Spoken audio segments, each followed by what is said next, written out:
All right, can you see the screen? Lesson 30. James, you're Donald Ducking again. All right. Marion, all I see is you. All you can see is me? Yeah. All right. I'll share screen again.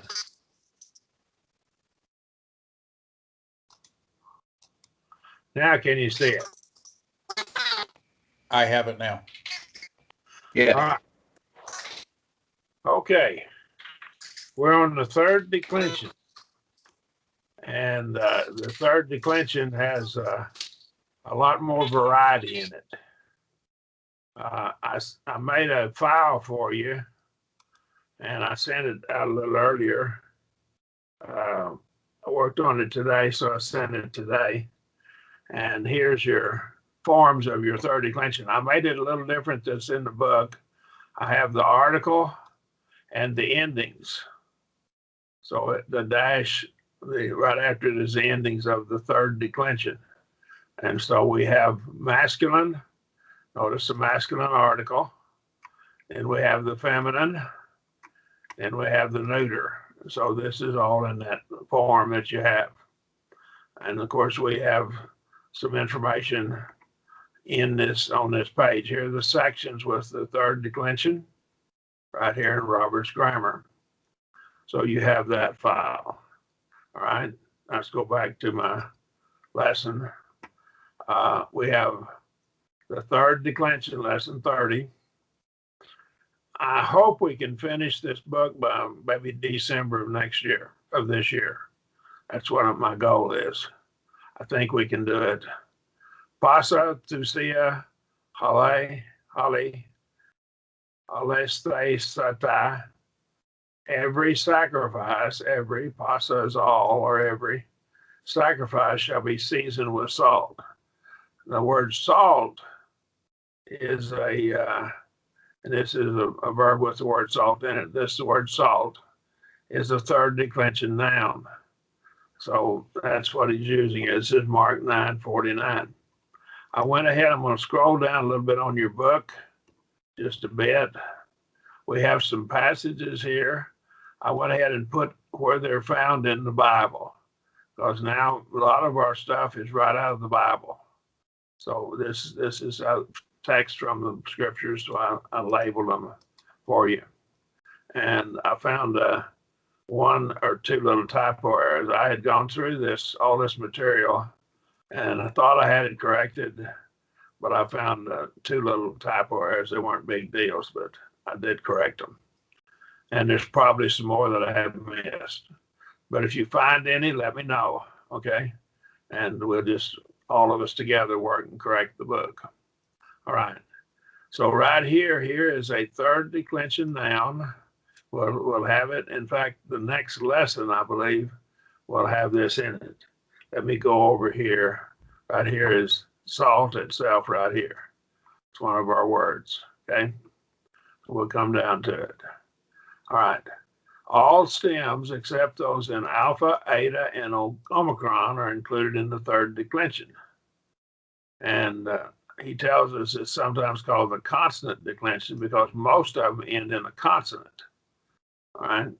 Some of them end in some vowels, and he calls them semivowels. And I can't find the term semivowel in other books, but it's probably there somewhere because he's pretty thorough. So, but I haven't found it anywhere else. But he calls them iota and upsilon as semivowels. Right? Again, that's something that I found it in this book, and I need to search some more diligently, I think. It's the most varied of all the three declensions. It has liquid stems, mutes, and palatals, and lingual and labials.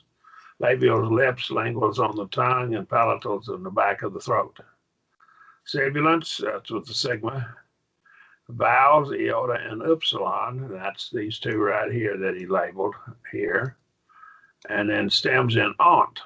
Ont is special. It's a special stem. And the ont stem is, they spin all of the participles off it.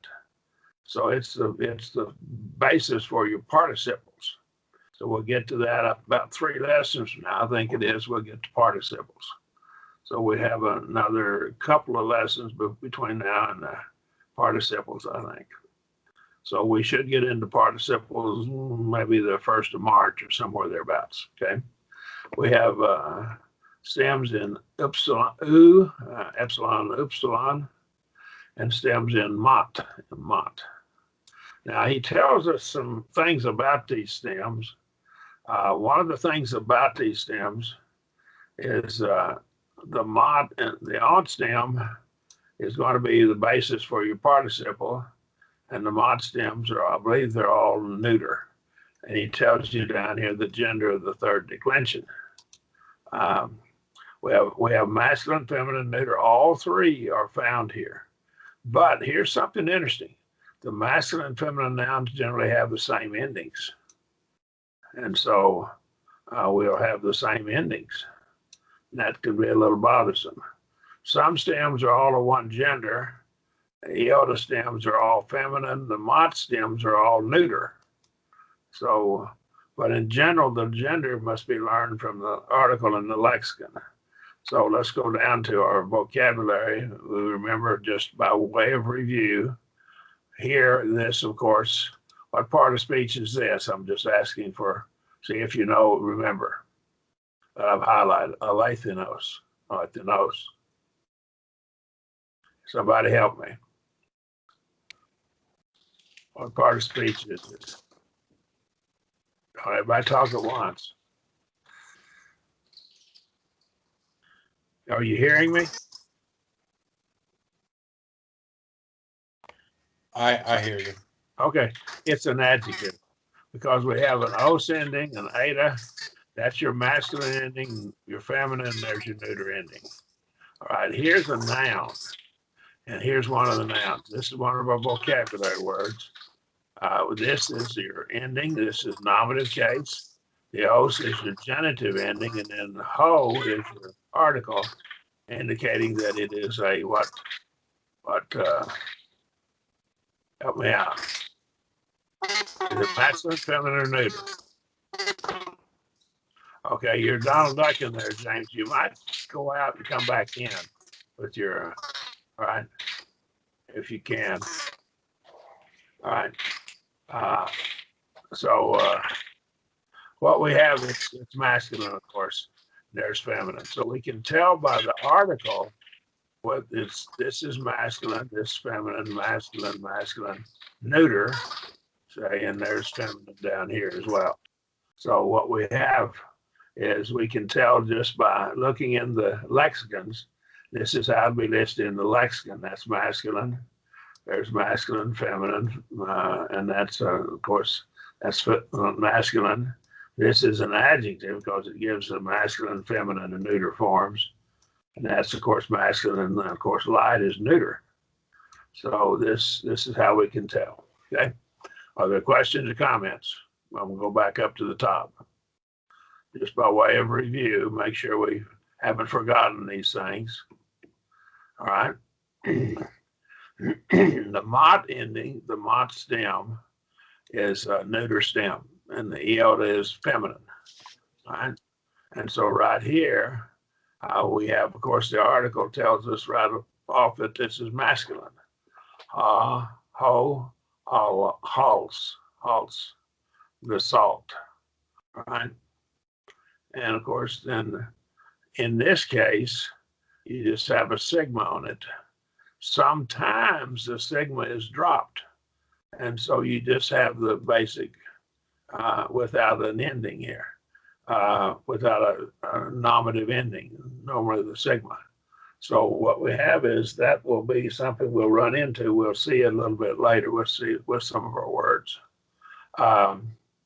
Right here, we have two, and of course, genitive, ablative, and then we have an os ending. So what they've done is he's put a hyphen out here, so you can separate out the endings. It's os is genitive, ablative, iota is dative, instrumental, locative, and alpha is accusative. We're back to the vocative. Generally, is the same as the nominative. once in a while, but it's real rare, the vocative will have the article, but almost never it does. It's real rare for it to have an article. Okay. I think the article might be there with the vocative whenever it's an indeclinable noun. My memory right, that's when it occurs. A not indeclinable noun, we can't tell what case it is, so they'll put the article with it to let you know what case it is. Okay, and that would, of course, generally be words that are not Greek words; they're from other languages. Questions or comments? All right. So we have os, iota, and alpha, and then back to sigma. And plural is ace, and the on ending is always the ending for genitive, ablative, for masculine, feminine, neuter, all three. Remember, it's the same ending. So we have on, we have C. This is, of course, masculine, C, os, and S again, same as your nominative. But of course, without the article, usually the article is not there. Any questions? Comments? And of course, we'd have the salts, of the salts, from and to, and so forth. They have various endings over here. All right. Compare the endings of the first and second declension. The endings above are the basic endings. They should be learned thoroughly. So these are your basic endings. These hyphens here will give you your basic endings of them. That's your endings. You separate them off with the hyphens. Now, the chief variations, as you learn them as they appear, the chief variations are neuters and stems in nu and rho, they're liquids, ont, have no sigma in the nominative singular. So what we'll have is we'll have no sigma here. It won't be there in the singular, neuter singular. And so I'm going to go back over to this other file that I generated for you. Sometimes it won't have an ending. It'll have a sigma, or sometimes none. That's what that's trying to tell you. All right, the vocative is like the nominative, usually without the article. Right here, the singular might not have it, and the neuter never has it if it's neuter. So it doesn't have an ending. So you have to go down to the genitive form to get your stem. So you have to go down to it to get your stem. Now this is in your book. I did modify it a little bit. I put the articles in here as we find it down here. All right, so we'll see this a little bit later in the book. All right. Now, so what I did is I put it like this. I just left off the stem, just put a dash in the endings. That's how I put it in your book, in your file. All right. Now, one of the words we run into that has a neuter rho ending is, of course, ion. Ion. This is the on ending is the remnants of a, and we'll see that a little bit later, it's the remnants of a participle, and it's a being verb, a me. And then the I is the word forever. And I think there's been a letter dropped off it. So these two were put together, ever being, and that's what that means, ever being, the age, or it could be age, or it could be forever, say forever, right? And so the genitive is ionos. And so what we have here is, this is your stem right there. So that's your whole stem. And we have here then os is your genitive ending. It gets back up to this right here. There's your genitive ending here. They stuck it on down here. Okay. You'll find this word a fair amount of times in the New Testament. Of course, it is a neuter because it ends in a nu and or a rho. Okay. Neuters have alpha in both nominative and accusative plural instead of s. And onomata names stem onomatos. Mot stem and ends in mot is neuter. As we said earlier, that's one of the points we pointed out up here. Mot stems are neuter. Okay, we pointed that out. So onoma, drop the ta, and that's the word name. Okay, and of course this is plural names, and so the mot is neuter. All right, mot. Now let's go look at the other file. We got the neuter now. You remember the neuter articles and accusative articles are the same. Now, if we come up here, the other genders, feminine, nominative, and accusative are different. But down here in the neuter, the nominative and the accusative articles are the same. Likewise, we go up to the masculine article, nominative and accusative are different. But it's you got to keep remembering that those neuter articles, when you see toe, you don't know whether it's nominative or accusative. You have to look at the context. Same thing happens with the plural over here, and they run that way as well. This should be a ta, goes to article. If we come down to the articles, right here's the articles. Masculine, feminine, neuter articles. Ta and ta, okay? Vocative, okay? So right there, we have those two forms, right? Now, we'll go back up here to this file that I sent you. And again, you can use this yourself. Let's go back over to here. And of course, we have the word ion, age, and then we have onoma, and so that's onoma is name, but it still has a mot ending, so we get a ta. So it loses part of its stem in, here's your stem.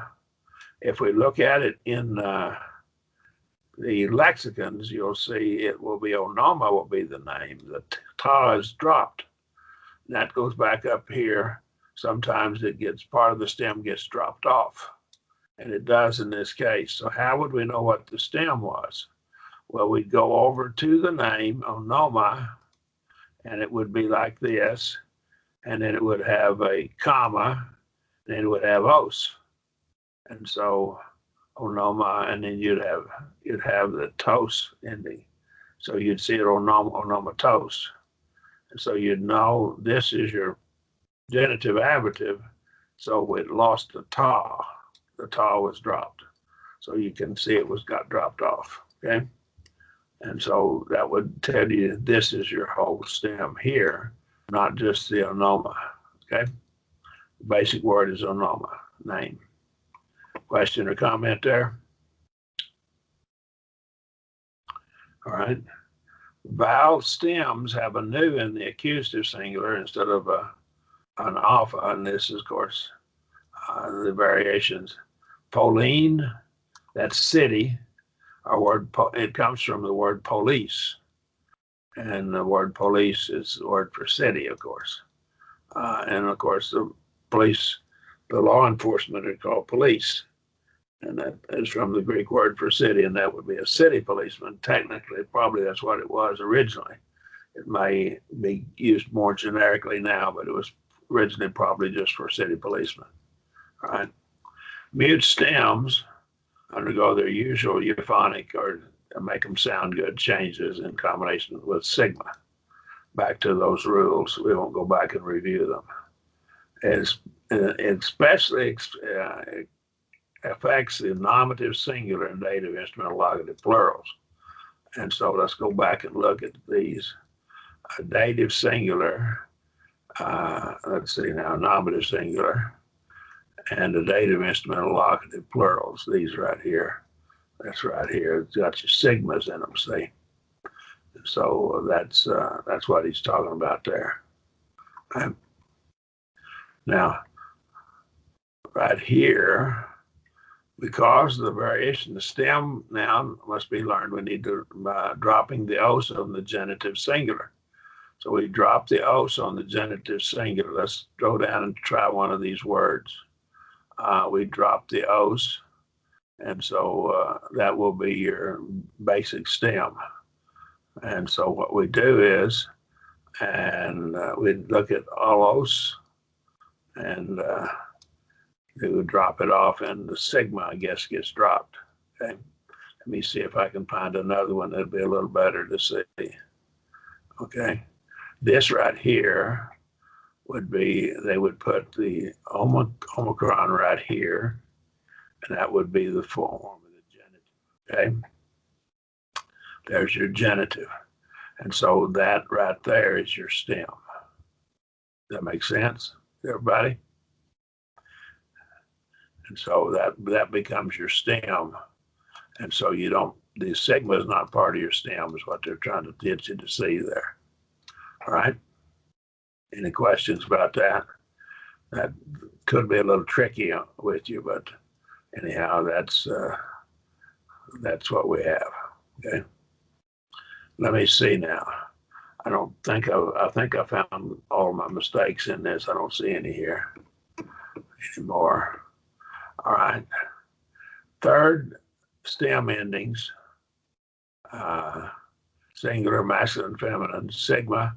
This is just your endings. Got a sigma, may have no sigma. Os, iota, iota, alpha or nu. And then like the nominative, some have no vocative. It's like the nominative normally, if it has one, if it has a vocative form, but some nouns have no vocative form. Okay. All right, you wouldn't address some things, okay? Although you could in figurative language. The neuter won't have an ending. It'll always be nothing.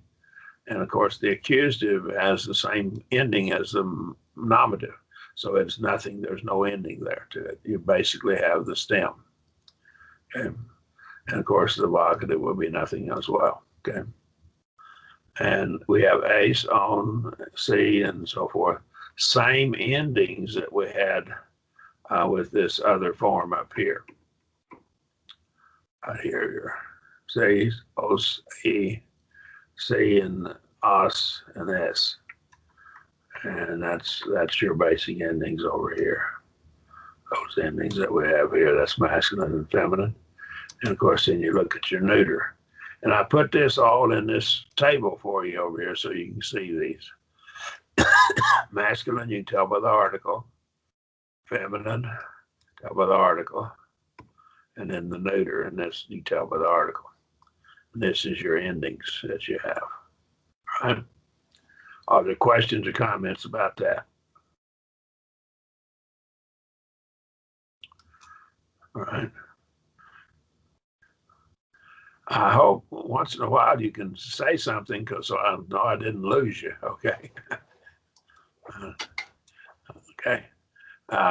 They have one peculiar rule, he says. If a noun or third declension has only one syllable, in the nominative case, like per, and this would, the upsilon would be transliterated sometimes into English as pyr, and so it could be a y. Pyromaniac is a firebug, a guy that starts fires for pleasure.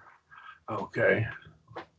And so what the rule is, the syllable, what happens is, if it has only one syllable in the nominative form, the genitive, ablative, dative, instrumental, locative cases are accented on the ultima. Now remember your different syllables. Ultima is ultimate, it's the last syllable. Penult is the second to last, there's your ultima. And there's your penult. You're looking at the vowels. I'm looking at the vowels. Every vowel or diphthong gets a syllable. All right, so we have two syllables. Pu-ros, pu-ros. So there's your ultima, ros, and then pu would be your penult. penult is next to the last syllable. Then the antepenult, A-N-T-E, is before the penult. So if we had 3 syllables, the third to the last syllable would be the antepenult. That's how you remember them. All right, so this has only 1 syllable. So the accent goes on the last syllable always. Nuke, night, nukes. And so nuktos. It's not nuktos, it's nuktos. It's not puros, it's puros. All right. Any questions or comments? The accent goes on that last syllable. That's the rule. And the thing is, that can confuse you if you learn the rules on the syllables earlier. Any questions or comments? So be aware of that. That's a kind of a peculiar rule. That's what happens. The infinitive with the article. Now let's talk about infinitives just a little bit. There's no gerund in the Greek language, but there's a structure that functions almost like a gerund. It functions pretty much like our English gerund. We use the article with the infinitive to express result, but we can also use it to express purpose. And that's sometimes with hoste. And we saw that in section 37. And we express a purpose. We can also express result or purpose, both. Now I'm going to go over to the file that I sent you that you have a copy of. What I did is I sent you the updated copy today. And on page 344 of this file, Greek Lexicon and Grammar Notes file, we see this is under the heading of infinitives. So under my heading of infinitives down here, we got a bunch of rules on infinitives. We have articular infinitives. Dan and Manny have about 4 pages on it. Summers has extensive notes on it. This is important. All right. Let me see here. We can have some other words with the infinitive. An infinitive with the article, the preposition in and to plus the infinitive is contemporaneous time. The L with the infinitive is causal. So expressing a causal infinitive. Right? Meta to is subsequent time. And the infinitive with di expresses cause. Purpose is the infinitive with to article, see, and with the preposition ace, or pros, or hoste, or host. Result can be expressed with infinitive with to, the article with the infinitive with ace, in order to, see, ace is in order to. And so what we run into is the infinitive can talk about result or purpose. So when we get into this, we'll go back over here now, and there's a bunch of discussion of this here. I went to town to shop for groceries. The infinitive is expressing the purpose for which I went to town. So it gives the purpose. Let's look at here at Hebrews 9:5. Perihun. Now this is a word that we haven't covered yet. It's 2 lessons away, I believe. It's on pronouns. One of our pronouns, chapters on pronouns. Let me get the lesson number. I'll look at my book here. Lesson 32, I believe. Let me check and make sure. Yes, the relative pronoun on lesson 32. Okay. And so it's lesson 32 for us. So this is a pronoun, and you'll see it if you go to lesson 32. It's a genitive, ablative, plural relative pronoun. Who, which, or what. Not what a question, but it's a pronoun. Okay.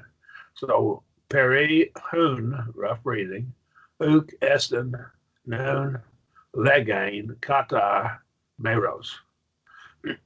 So this right out of Hebrews 9:5, right, direct quote from it. And so peri is concerning and with the genitive.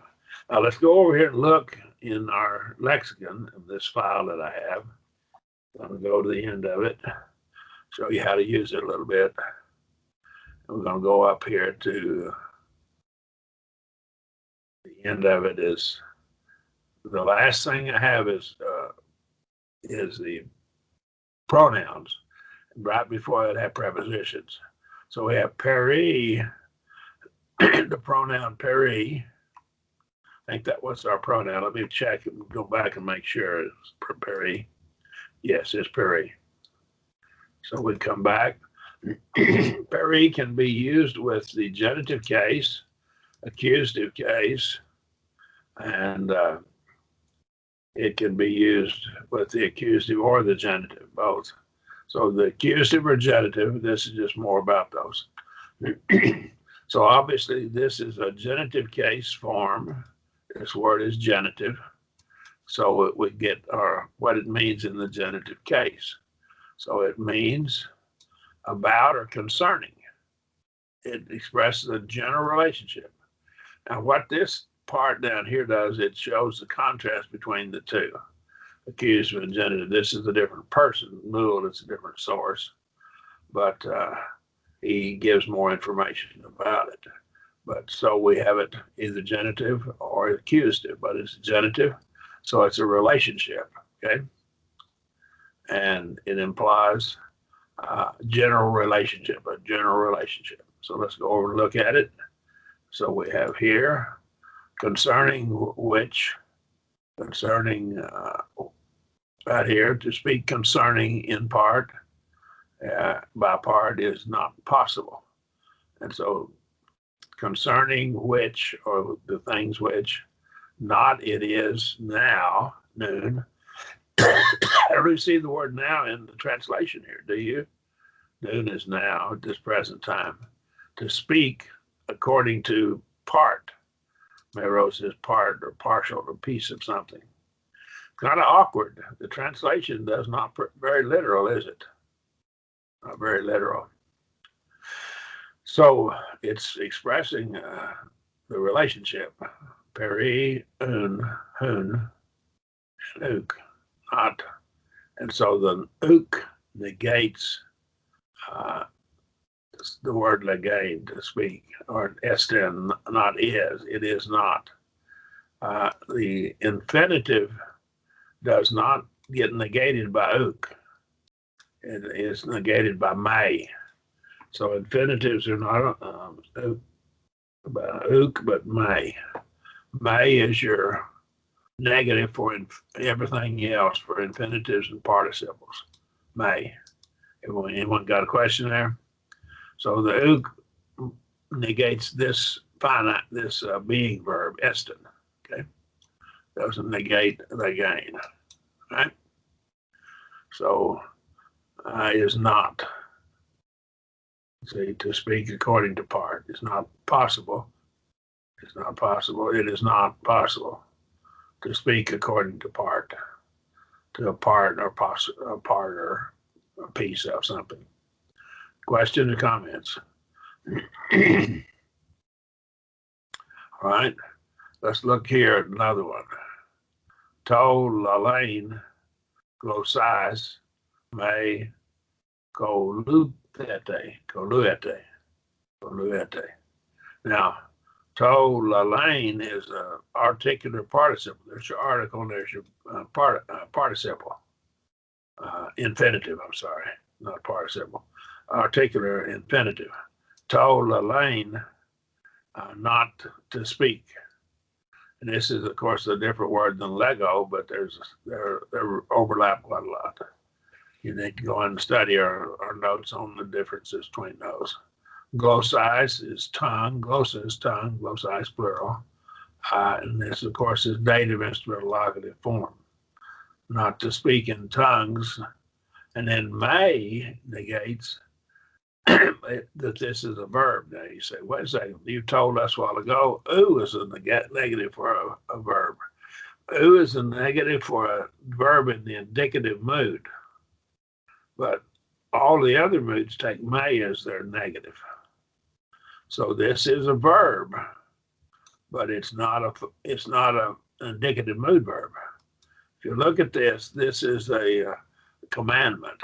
All right. All right. So do not forbid. It's imperative mood. That is imperative mood verb. We haven't had the imperative mood yet, so I'm just kind of trying to help you out there. Any questions?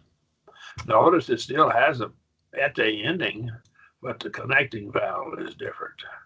So that's what they changed on it. Okay. Your subjunctive mood has a long connecting vowel. This, of course, is imperative, not subjunctive, but it has a long connecting vowel. We'll come to it later. We'll have lessons on it. Do not forbid to speak in tongues. May with the present imperative, this is present imperative, means to stop doing something. That's what it means. All right. So let's go over here and let's pick it up. This is something you'll run into later. And so I'm going to scan through. Imperative. Okay, maybe this will help us here. All right.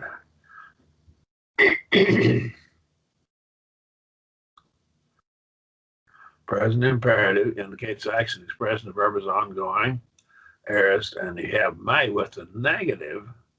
The present imperative expresses the prohibition of an act already begun. Do not continue doing, that is, stop doing the action of the verb. So that's what this is saying. Let's go back over it now. This is right out of the text of the Bible. And of course, it's in 1 Corinthians 14:39, the chapter on tongue speaking. 13 and 14 deal with tongue speaking a fair amount. So it's saying, do not forbid. Literally, it's saying, stop forbidding to speak in tongues. Stop forbidding people to speak in tongues. So what we have here is, it's a prohibition against continuing something. So someone was forbidding some people to speak in tongues, okay? And they were told to quit doing it. Any comments or questions there? Okay. I don't know. I would suspect the New American Standard Version may actually translate it literally. You may find a translation that does stop forbidding to speak in tongues, right? Now, tolalain is the article with the infinitive is an event, something happening. So it's saying stop forbidding the action or the event, the happening. And this was an event, something happening. And so they weren't doing it all the time. Obviously, there were certain times they were doing it, probably in the assembly of the church when this was happening. Okay? And in that context, I believe that's what it's talking about. Are there questions? All right. Let's go back up now. Infinitive with the article. So we got as a noun in an oblique case. And this is from 2 Corinthians 2:13. All right.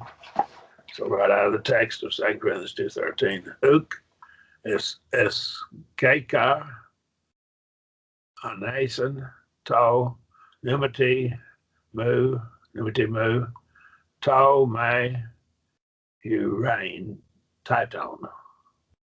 All right. So uk, this of course negates. The kappa is there because of the vowel.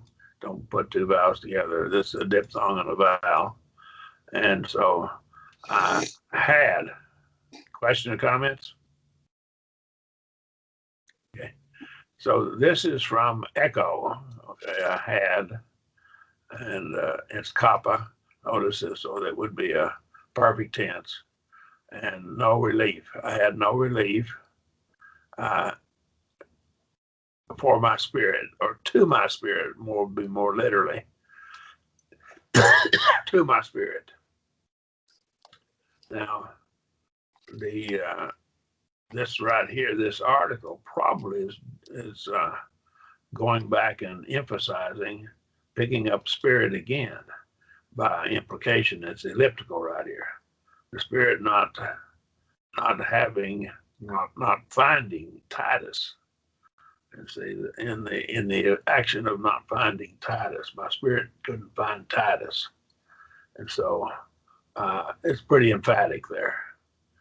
All right, and sometimes other brethren can be so helpful to us just by being present, and sometimes we don't realize the assembly has that purpose. We help each other. Okay.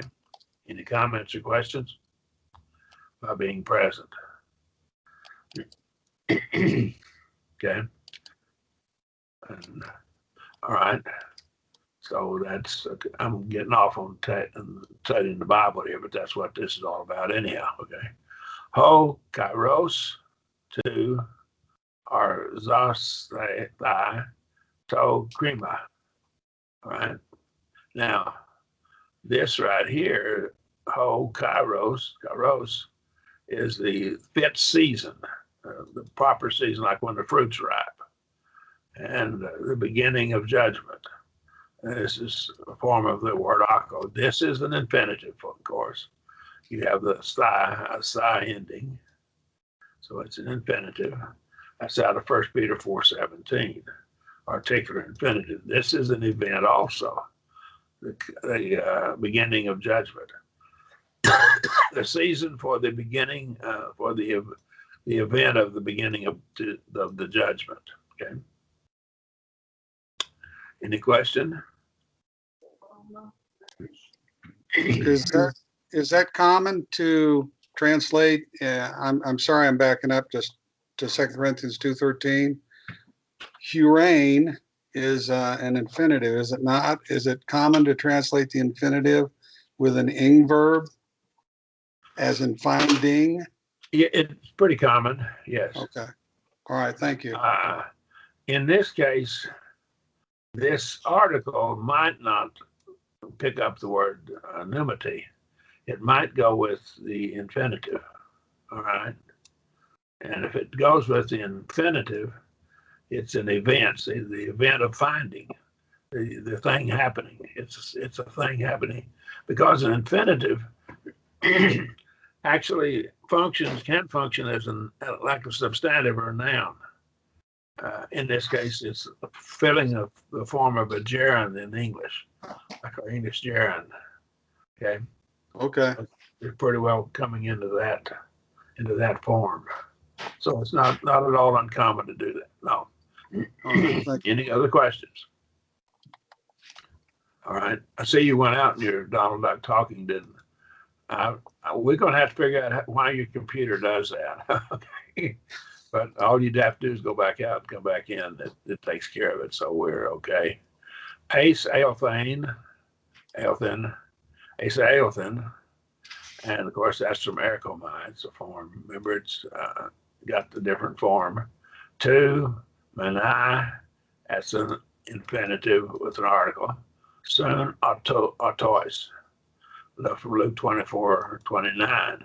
He entered in order to remain with them. So he went in with them after he'd been talking with them, and they asked him to come in, and he entered in with them. And so here, to remain is like an event. Again, it's an article. The purpose, probably expressing a purpose.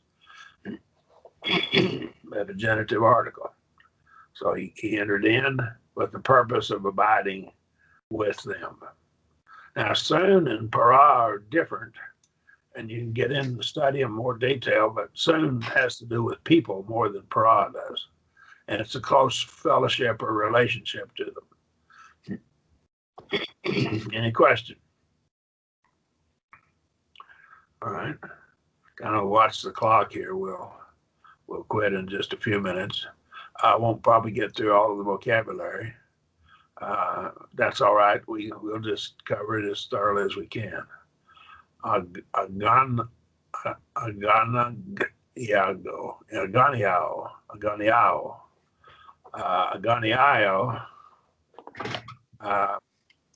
I rejoice. The double long lambda is an NG. Okay.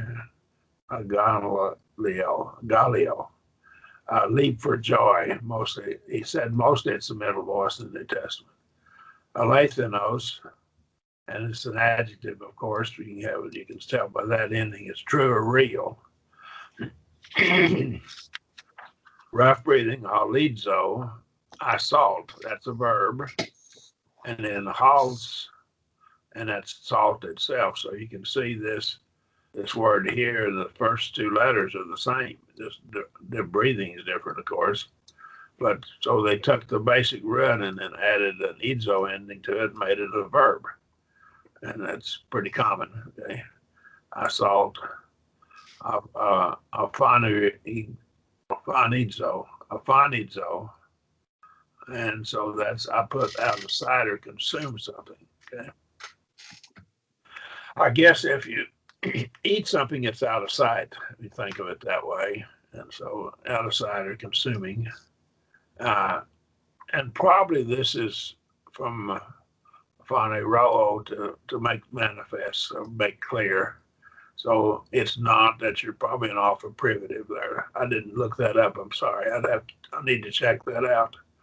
Thusia is a sacrifice.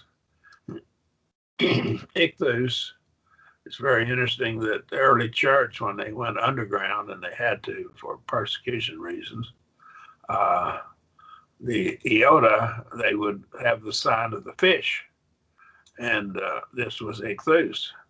And so the sign of the fish was abbreviation. Iota is Jesus, Jesus, Christou, Christ, Theos, and they would, of course, be Theou, would be from Theos, God, Huios, Son, and then Soter would be Savior. And so that was how they would identify. It's kind of clever, I think. The early church was pretty clever at that. So they put a fish up to let brethren know that that was a place to worship. Any questions or comments? Now, of course, the fish might be up for a fish market too, so that and they'd have to do some checking around. Okay. The word month, main, menos, and of course, now notice here what we have here. The os ending is genitive, and then of course that they just added an os to it. That's all it was. It ended in new. So this is one of those words that doesn't have a it has a new consonant for an ending, okay, on the stem. Hopalone is usually in the plural, but it's the word an instrument. And when it's in the plural, it's instruments plural, and it usually refers to armor. Okay, the context will tell you that most of the time. There's a time or two. There's one place that I think it's debatable whether it's an armor or just instruments. Any questions? Okay, we'll stop in about 2 minutes. Let me cover these three words here, and then we'll stop and go get ready for the next class. Hopalon, instrument, armor. Osphus, and that's loin. And peri, notice peri, around. Zonimi, I gird myself. So what are you saying? Well, I'm going to wrap something around me. See? And so that's around. And so you gird yourself. If you gird yourself, you put your belt on, or the word girdle is something that goes around the waist. Okay.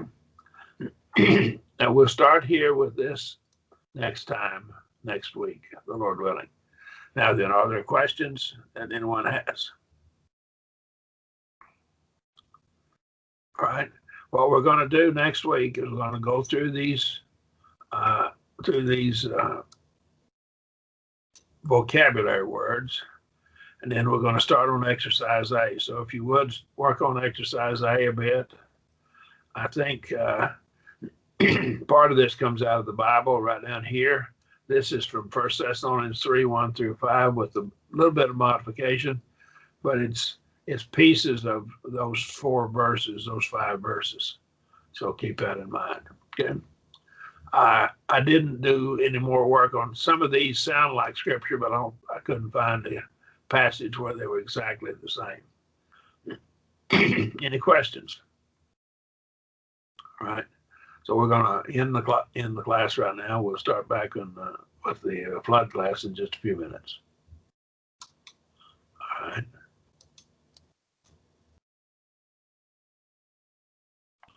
All right.